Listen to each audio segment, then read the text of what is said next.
குறித்து தொடங்குகிறேன் என்னுடைய எனக்கு இங்கே கொடுக்கப்பட்டுள்ள தலைப்பு என்னவென்றால் பாரத கலாச்சாரம் காப்போம் என்ற தலைப்பில் எனக்கு தெரிந்த ஒரு சில வார்த்தைகளை உங்கள் முன் கூறலாம் என வந்துள்ளேன். பாரத நாடு பழம்பெரும் நாடு. இந்தியாவின் இந்து கலாச்சாரம் பாரத பாரம்பரிய சின்னங்கள் பாதுகாப்பு இல்லாமல் அழிந்து வருகிறது. ஆன்மீகம் இழந்து பண்பாடு இழந்து நிற்கிறோம். பொது உடைமை என்று கூறப்படும் நாத்திகவாதிகள் மாற்று மதத்தினை சேர்ந்த அரசியல்வாதிகள் நமது தேசத்தையும் நமது கலாச்சாரத்தையும் நமது பண்பாட்டையும் எடுத்து உள்ளார்கள். கோயிலில்லா ஊரில் குடி இருக்க வேண்டாம் என்பது பழமொழி. அதற்கிணங்க நமது தமிழ்நாடு இன்று நாத்திகவாதிகளால் அழிவை நோக்கி சென்று கொண்டிருக்கிறது. பாவம் பிழைத்து போகட்டும் என்று விதேசிய மதங்களுக்கு அடைக்கலம் கொடுத்தால் அவர்கள் நம் மதத்தையும் நமது சமுதாயத்தையும் நமது தேசத்தையும் நமது கலாச்சாரத்தையும் அழிக்க துணிந்து விட்டார்கள். சுதந்திரம் வாங்கிவிட்டோம். ஆனால் சுதந்திர பாரதத்தில் இந்துக்களின் நிலை இன்றும் கேள்விக்குறியாகவே இருக்கிறது. வந்தாரை வாழ வைக்கும் பாரதத்தில் இந்துக்களின் நிலை இன்றும் மோசமாகவே இருக்கிறது. நமது இந்திய அரசாங்கம் பாரத பாரம்பரிய சின்னங்களின் முக்கியமான கோயில் சிலைகள் ஓவியங்கள் ஆகியவற்றை பாதுகாப்பதில் அக்கறை கொண்டிருக்கிறதா என்று கேட்டால் நிச்சயமாக கிடையாது.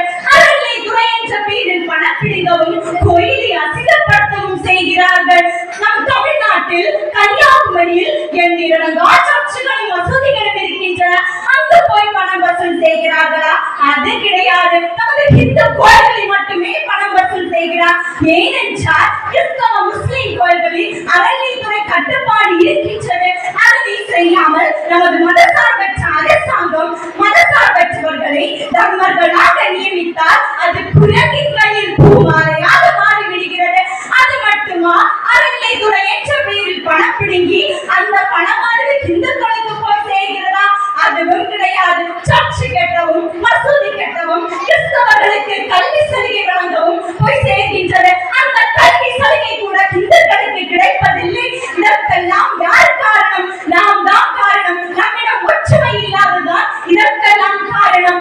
இப்போது ஒன்றும் குறைந்து போவதில்லை. கண்ணன் காட்டிய பாதையிலும் மாவீரன் சத்ரபதி சிவாஜி காட்டிய பாதையில் நாம் ஒற்றுமையுடன் செயல்பட்டால் எதையும் சாதிக்கலாம். நமக்கு இந்து சமயாவிற்கு போதுமான அளவில்லை.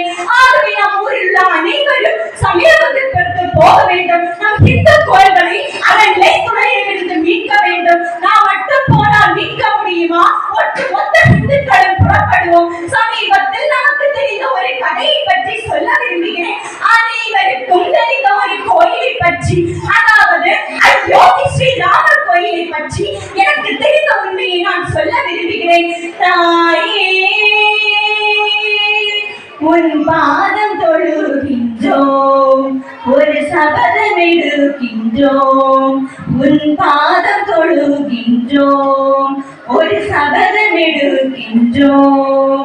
உன் ஒவ்வொரு கோவிலும் கௌரவ சின்னம்.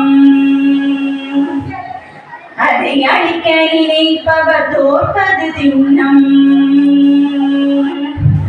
அயோத்தி ராமன் ஆலயம் மீட்டதில் அளவில்லாவோர் மகிழ்ச்சி, அளவில்லாவோர் மகிழ்ச்சி, அளவில்லாவோர் மகிழ்ச்சி.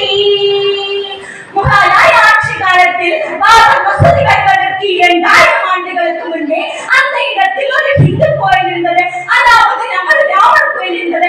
ஆனால் மக்கள் பேசுவது மசூதியை இடித்துவிட்டுதான் ராமர் கோயில் எழுப்பப்பட்டது என்று. ஆனால் அது உண்மை கிடையாது. ராமர் கோயில் இருந்த இடத்தில் தான் மசூதியானது எழுப்பப்பட்டது. இந்த உண்மையை நாம் ஒவ்வொரு இந்துக்களும் தெரிந்திருக்க வேண்டும். அதனை எடுத்து பேச வேண்டும். அப்படிதான் நமது கலாச்சாரம் காக்கப்படும் என்று நான் நினைக்கிறேன். 1992ஆம் ஆண்டில் அகலார் ஆட்சியின் மூலம் பாபர் மசூதிக்கு அடியில் இந்து கோயில் இருப்பதன் ஆதாரங்கள் கிடைத்துள்ள. அதன் பிறகுதான் நமது தேசத்தின் தலைவர் பாரத பிரதமர் நரேந்திர மோடி அவர்களால் அடிக்கல் நாட்டப்பட்டு கோயிலானது எழுப்பப்பட்டது. இந்த உண்மையை நாம் அனைவரும் தெரிந்திருக்க வேண்டும். 1-2 ஆண்டு அல்ல, 500 ஆண்டுகள் கனவு நிறைவேறிய நாளன்று நரகாசுரனை அழித்ததால் நாம் தீபாவளி கொண்டாடுகிறோம். ஆனால் என்னை பொறுத்தவரை அயோத்தி ஸ்ரீராமர் கோயில் கும்பாபிஷேகம் தான் நாம் ஒட்டுமொத்த இந்துக்களுக்கும் தீபாவளி. இதை நாம் ஒவ்வொரு இந்துக்களும் உணர வேண்டும். இக்கோயிலானது 392 தூண்களும்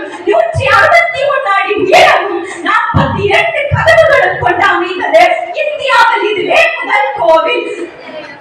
நம் பண்பாட்டையும் நமது கலாச்சாரத்தையும் நமது தேசத்தையும் பாதுகாக்க உருவெடுத்தவர் தான் பாரத பிரதமர் நரேந்திர மோடி அவர்களும் அண்ணாமலை அவர்களும். இவர்கள் இருவரும் இதுவரை நமது இந்து கோயில்களையும் நமது கலாச்சாரத்தையும் எவ்வளவு அசைக்க முடியாது. அன்று குருஷேத்திர போர்க்களத்தில் கிருஷ்ண பரமாத்மா அதர்மத்தை அழித்து தர்மத்தை காத்தார். அதே போல் இன்று நமது இந்து கோயில்கள் பலமீட்டு அவற்றை பாதுகாத்து வருகிறார் நம் தேசத்தின் தலைவர்